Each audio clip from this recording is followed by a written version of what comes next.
Previously, I showed you the start menu as part of the taskbar, but I want to go into a bit more detail about the start menu because it really is powerful. If you know how to use it, your life will be so much easier. So let's get started. All right, down here, I can go and click on my start menu, or you can click your Windows key. Now, there's a couple of different sections to your start menu. We looked at those briefly. We have our applications, and these are in mostly alphabetical order, except for the fact we do have a recently added, which is way up at the top, and I just added that so you could see it. But being able to find this in alphabetical order is very helpful. Now, you of course need to know what is it that I'm looking for. Now, if you don't know or you can't remember exactly, you can use your search button to type, and it will bring up applications that match, as well as searching the web, other apps, etc. Now, on the right-hand side, you have a series of tiles. Your tiles are broken down into a couple of common groups. We have Create, which allows you to create things. You'll often find things that deal with other Microsoft products and creating with them there. Go figure. Some cases, you'll find that there is not an app for it to display, and that's what you see there. It's just a down arrow saying, we'll find something for you, don't you worry. We have Explore. Now, Explore is designed for things like your weather and your news. Going to the Microsoft Store, where you can find apps that are kind of vetted by Microsoft but not made by Microsoft, and they tend to be guaranteed to work a little bit better and not have viruses, which you never know if you install something off the internet.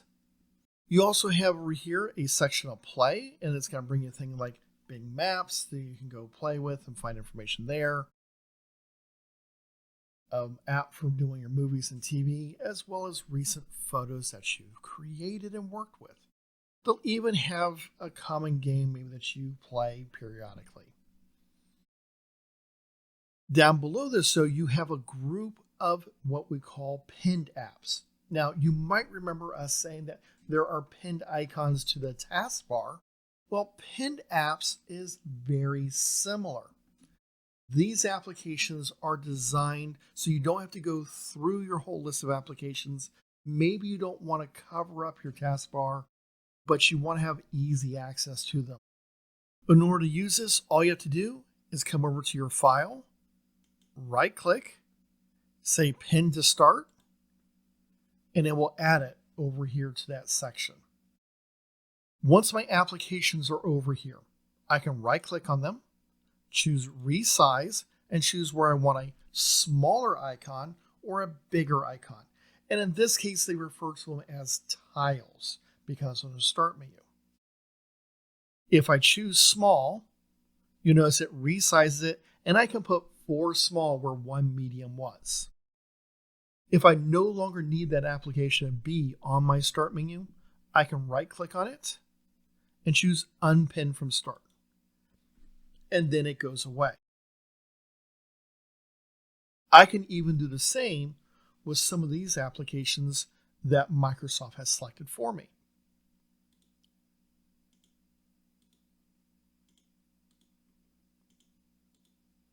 As you can see, like that. So this allows you to organize how you're going to be putting your files onto your start menu to make the start menu more efficient and effective. Hopefully that was beneficial to you so you understand the start menu just a little bit better. Coming up next is exploring File Explorer. That is, how do we organize the information on our computer to make it easy to find? Stay with us so you see how to do that.